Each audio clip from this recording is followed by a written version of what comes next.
नमस्कार, मैं हूं दीपशिखा सिंह राजपूत और आप देख रहे हैं इंडिया न्यूज। हमारे खास कार्यक्रम झरोखा में आपका स्वागत है। 2 जनवरी को सीएम मनोहर लाल ने कोरोना को लेकर जिला उपायुक्तों के साथ समीक्षा बैठक की और यहां आपको बता दें कि सीएम मनोहर लाल ने सभी उपायुक्तों को कोरोना नियमों का सख्ती से पालन करवाने के निर्देश दिए हैं और कहा है कि ऑक्सीजन प्लांट, अस्पताल की समीक्षा करने के अधिकारियों को निर्देश दे दिए गए हैं। सीएम ने डीसी को आवश्यक उपकरण का भी निरीक्षण करने के लिए कहा है। विदेश से आने वाले यात्रियों पर कड़ी निगरानी के साथ उपायुक्तों को सीएम ने निर्देश देते हुए कहा है कि सार्वजनिक स्थलों पर दोनों डोजेस के बिना एंट्री ना दी जाए।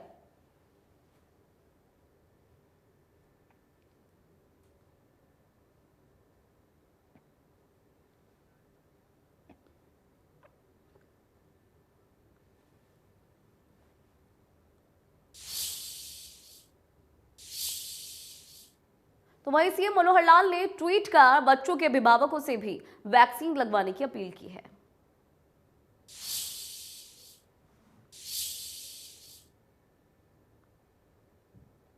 तो सीएम ने अपील की है कि मैं हरियाणा के सभी अभिभावकों से विनम्र अनुरोध करता हूं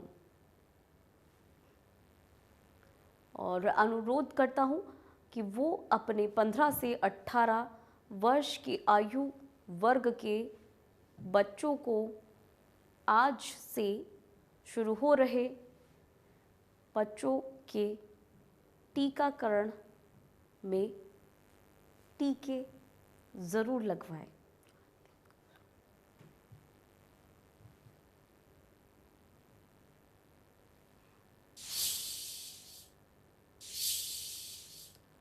मुख्यमंत्री मनोहर लाल ने कोरोना की तीसरी लहर के खतरनाक होने पर चिंता जाहिर की है और कहा है कि माता मनसा देवी मंदिर में माथा टेककर सभी लोगों के स्वास्थ्य की कामना की है। देखिए, इसी प्रकार जैसे कोविड भी तीसरी लहर उसकी जिस प्रकार से बहुत तेज गति से बढ़ रही है, निश्चित रूप से इसमें भी महामारी मां मनसा देवी का हमको आशीर्वाद मिले और ये जल्दी से बीमारी दूर हो, ऐसी मैंने कामना की है।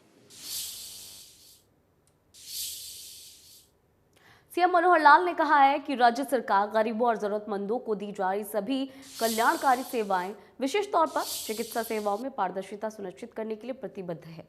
पहले गरीबों के लिए सुपर स्पेशलिटी निजी अस्पतालों से बेहतर चिकित्सा सेवाएं प्राप्त करना संभव नहीं था, लेकिन अब वर्तमान राज्य सरकार के प्रयासों से निजी अस्पतालों में इलाज करवाना संभव हो गया है। मुख्यमंत्री ने गरीबों को मुफ्त इलाज प्रदान करने के लिए एक पोर्टल लॉन्च किया है।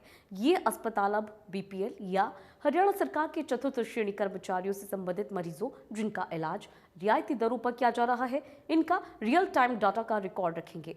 चिकित्सा सेवाओं में पारदर्शिता सुनिश्चित करने के लिए मुख्यमंत्री ने ऐसे अस्पतालों के उच्च अधिकारियों को वास्तविक डाटा का रिकॉर्ड रखने और बिल और अन्य सहायक दस्तावेजों के साथ सभी आवश्यक विवरण पोर्टल पर अपलोड करने के निर्देश दिए हैं।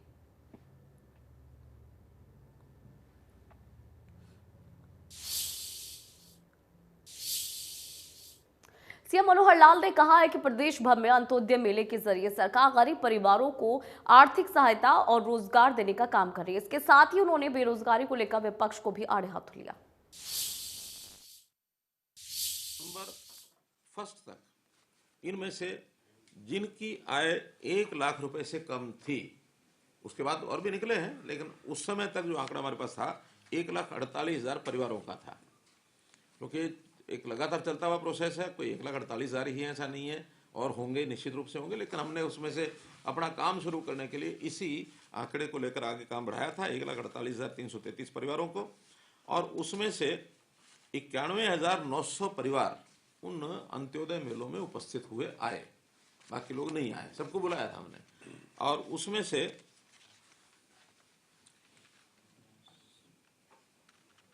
58,200 परिवार अलग अलग विभागों ने उनको अपने जिम्मे ले लिया है कि जिनको वो काम देंगे, बैंक से सहायता लेके देंगे, खुद अपनी सब्सिडी है वो देंगे, बाकी सब कुछ करेंगे।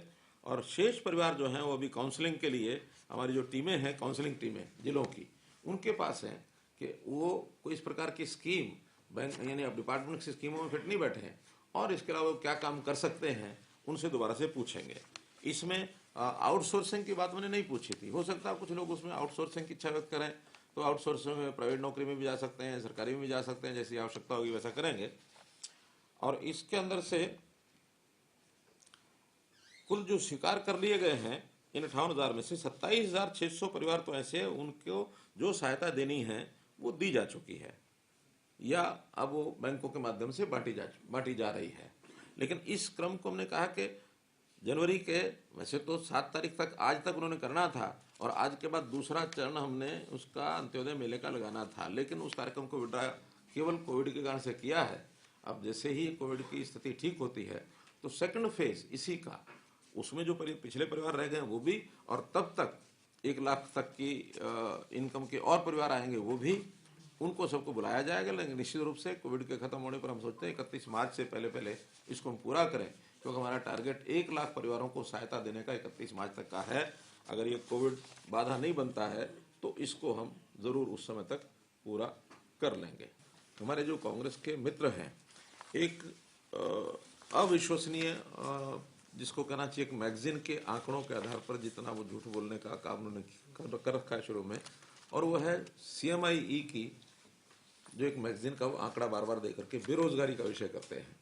बेरोजगारी के बारे में जो मैं आज अधिकृत आंकड़े आपके सामने रख रहा हूँ, क्योंकि हमने आपको पता 3 वर्ष से परिवार पहचान पत्र ये जो है कार्यक्रम शुरू किया हुआ है और प्रदेश की पूरे परिवारों की जनगणना एक प्रकार से उसमें से होती है और सबका रजिस्ट्रेशन 98% का रजिस्ट्रेशन उसमें मैं कह सकता हूँ हो गया है। लगभग 2 या 3% ऐसे लोग हैं जो अभी किन्हीं कारणों से शायद उन्होंने नहीं उसको किया होगा, लेकिन समय आने पर मुझे लगता है वो भी कराएंगे।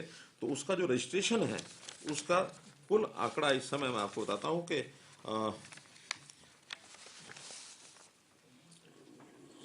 65,78,311 परिवार हैं और 2,57,99,000 अर्थात 2,58,00,000 की जनसंख्या उसमें अंकित है।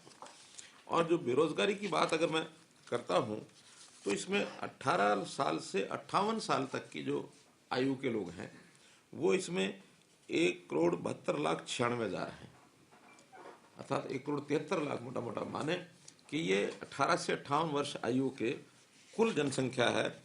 अगर उसमें हम अनएम्प्लॉयड लोगों की संख्या गिनते हैं तो 10,59,530 है। और ये वो है जिन्होंने अपने आप कहा है कि मैं बेरोजगार हूं, मुझे रोजगार चाहिए। सेल्फ डिक्लेरेशन से बड़ा तो आंकड़ा नहीं हो सकता कोई।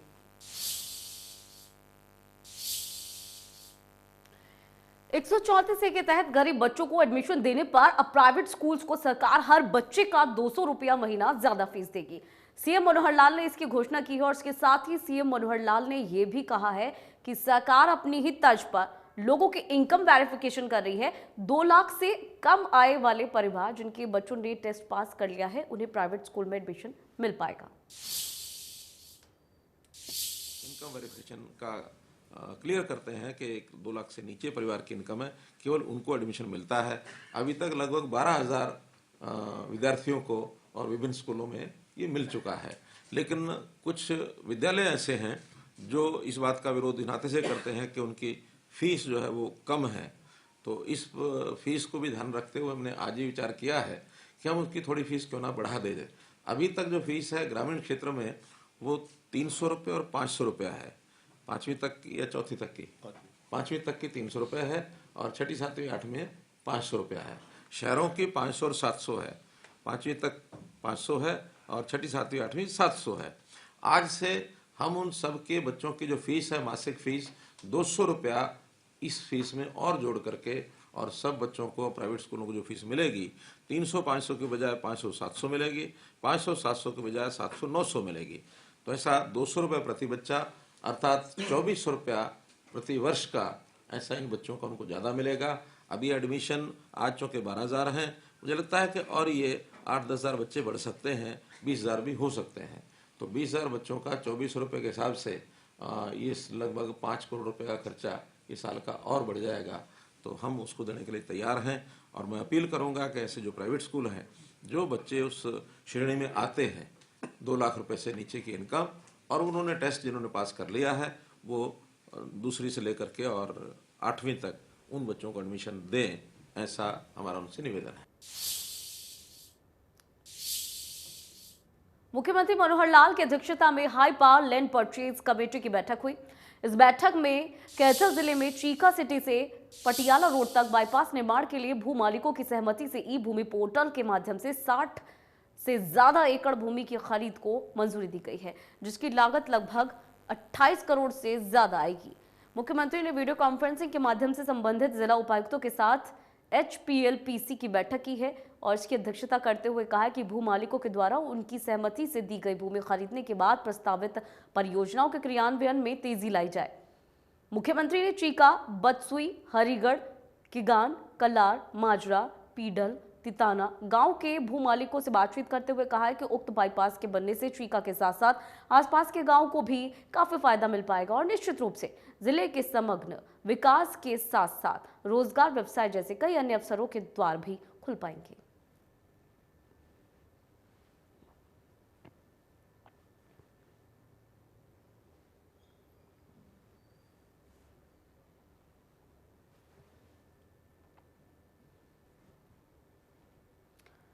तो बैठक में कुछ निर्णय लिए गए हैं। High power land purchase committee की इस बैठक में कई निर्णय लिए गए हैं। पटियाला रोड तक बाईपास निर्माण हेतु 28.5 करोड़ रुपए की लागत से 60 एकड़ भूमि की खरीद को, यहाँ आपको बता दें कि मुख्यमंत्री ने वीडियो कॉन्फ्रेंसिंग के जरिए और यहाँ उपायुक्तों को निर्देश दिए हैं, जिसकी यहाँ आपको बता दें कि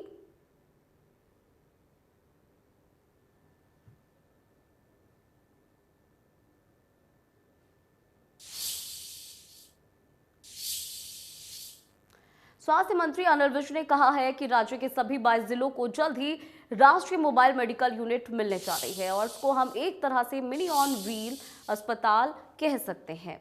उन्होंने कहा है कि यूनिट में मरीज को दाखिल करने के साथ साथ ओपीडी की सुविधा, पूरी तरह से संचालित लैब, ऑक्सीजन की सुविधा, टेस्टिंग की सुविधा के साथ साथ बाकी की सुविधाएं भी हैं।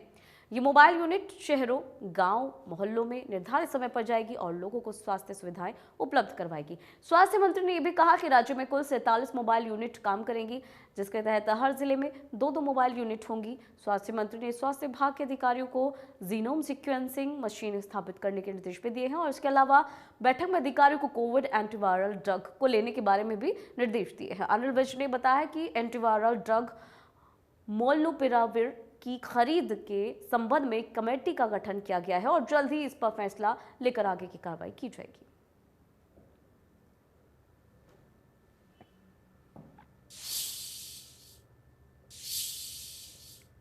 छह जनवरी को सीएम मनोहर लाल ने वीडियो कॉन्फ्रेंसिंग के जरिए किसानों को बड़ी सौगात दी है। सीएम ने किसानों को सोलर पंपिंग योजना की सौगात दी है और इस दौरान उन्होंने कहा है कि हर क्षेत्र को पानी देना सरकार की प्राथमिकता है। सीएम ने यह भी कहा कि सरकार लघु सिंचाई पर सरकार जोर दे रही है। क्षेत्र में और ये जो सौर ऊर्जा का क्षेत्र जो आज से 7 साल पहले तक हरियाणा में ना के बराबर था, कोई जानता तक नहीं था, लेकिन पिछले 7 साल में हमने इसको खूब बढ़ाया है, खूब आगे किया है और इससे एक पंथ कई काज इससे हो रहे हैं।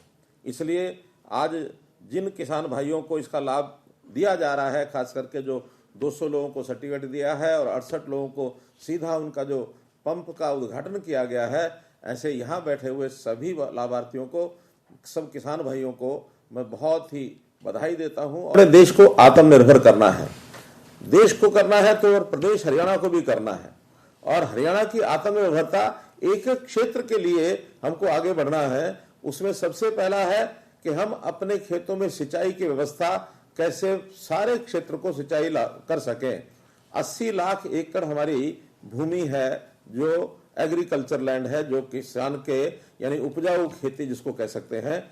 इसमें से अभी केवल 75% एरिया ही सिंचाई हम कर पाते हैं, 25% एरिया ये अभी भी सिंचाई से बाहर है, जहाँ केवल वर्षा के ऊपर हमारी खेती निर्भर करती है।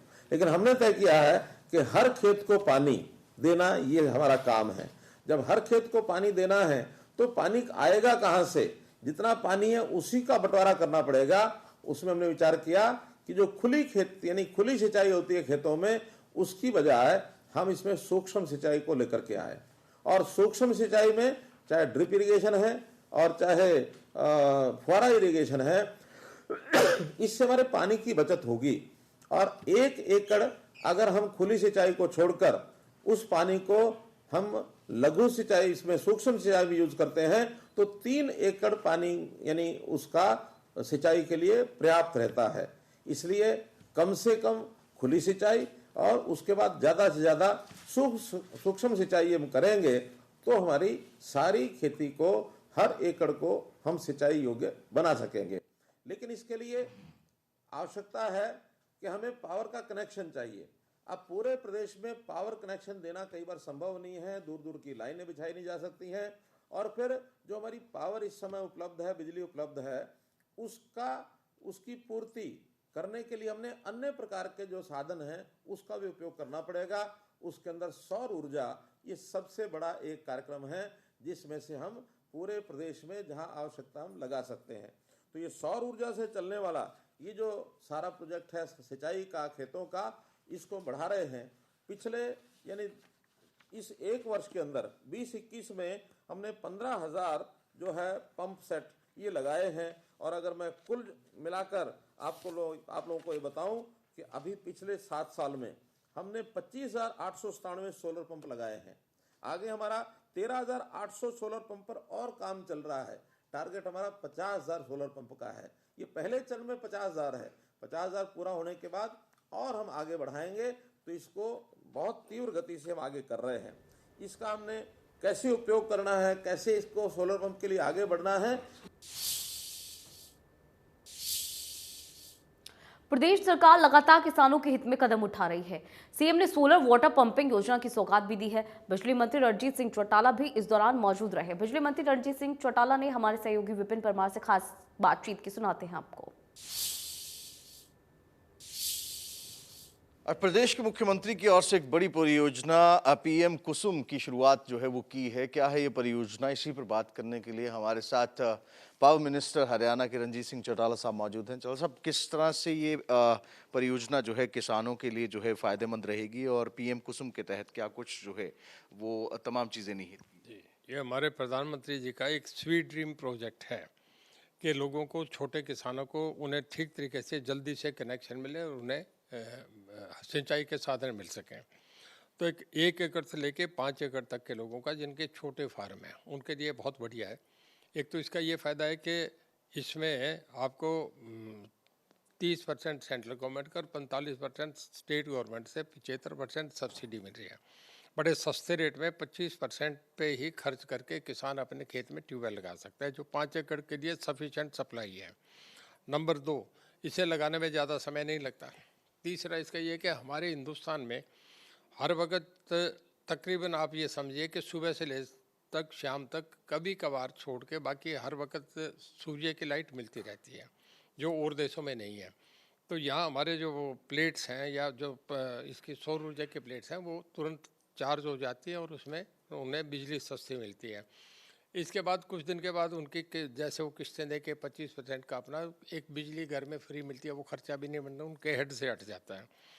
और इससे जो आजकल ग्लोबल वार्मिंग का चल रहा है मामला, जिस पे अभी कोपा पे सम्मेलन था, वर्ल्ड वाइड ग्रोथ सबसे ज़्यादा इस इशू पे एक इंटरनेशनली टेकअप कर रहे हैं। इसमें हमें फ़ायदा मिलता है कि डीजल का खर्चा और या डीजल से जो आपका पोल्यूशन बनता है या थर्मल से जो पोल्यूशन बनता है, उससे हमें एक निजात मिलती है। हमें अपना इससे करके कि हमें पोल्यूशन में बहुत बड़ा फ़ायदा हो रहा है। अगर बात करें, कल एक बड़ी शर्मनाक घटना अगर कहें हुई पंजाब में। देश का प्रधानमंत्री देश के ही एक सूबे में जाने का प्रयास करता है और जिस तरह से सिक्योरिटी प्रोटोकॉल नहीं दिया जाता, बिल्कुल इंटरनेशनल बॉर्डर यानी कि पाकिस्तान से सटा, जहां पर ड्रोन्स भी देखे जाते हैं, उन्हीं बॉर्डर्स पर ग्रेनेड्स और असला भी भेजा जाता है पाकिस्तान की ओर से। तकरीबन 20 से 22 मिनट अनकवर, वो बिल्कुल ओपन जो प्लेटफॉर्म था फ्लाईओवर का, उस पर रहे। किस तरह से देखते हैं सर, और क्या प्रतिक्रिया? देखिए, as a citizen of the country में ये समझता हूँ, मैं सोच नहीं सकता था कि कभी देश में ऐसा टाइम भी आ सकता है कि प्रधानमंत्री को भी जाने की सुरक्षा नहीं हो, उसको भी रास्ता रोक दिया जाए, उसको भी कॉरिडोर नहीं दी जाए। इस बात पे मैं ये कहूँगा सरकार का टोटली फेल्योर था।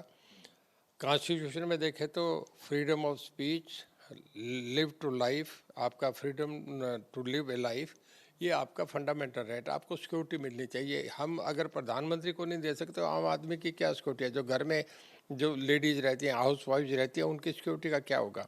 बहुत एक ये सोचने का गंभीर मामला है। इस पे सरकार को तुरंत एक्शन करना चाहिए। मैं समझता हूँ ये तो मामला क्योंकि राष्ट्रपति के लेवल का है या गवर्नर साहब करेंगे, ऐसी सरकार को तो 1 मिनट भी नहीं रहना चाहिए। तुरंत अगर दूसरे कंट्रीज में होती तो इमीडिएट एक्शन होता, सरकार बर्खास्त हो जाती। रणजीत सिंह चौटाला हैं जिन्होंने तमाम बातों पर अपना तर्क रखा है। प्रधानमंत्री की सुरक्षा में जिस तरह से कल लापरवाही बरती गई है, उस पर साफ तौर पर ये कहना है कि इस पर जो है कहीं ना कहीं जिस तरह का लैप्स रहा है, ये सरकार जो है वो चलाने में सक्षम नहीं है, बर्खास्त होनी चाहिए और साथ ही साथ अकाउंटेबिलिटी जो है वो भी फिक्स होनी चाहिए। कैमरा पर्सन अजय राणा के साथ विपिन परमार, इंडिया न्यूज, चंडीगढ़।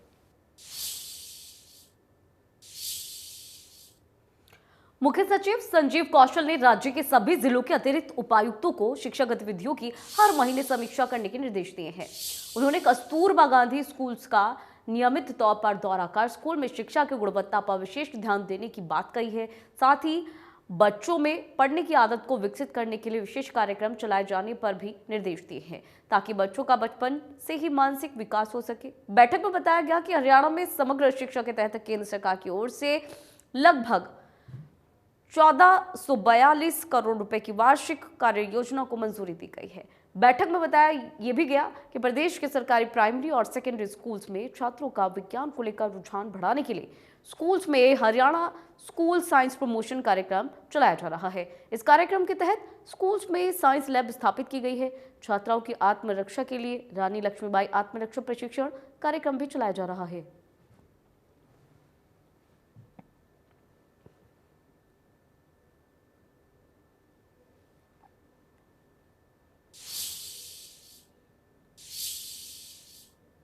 तो हमारे खास कार्यक्रम झरोखा में फिलहाल इतना ही। रुकेंगे एक छोटे से ब्रेक के लिए।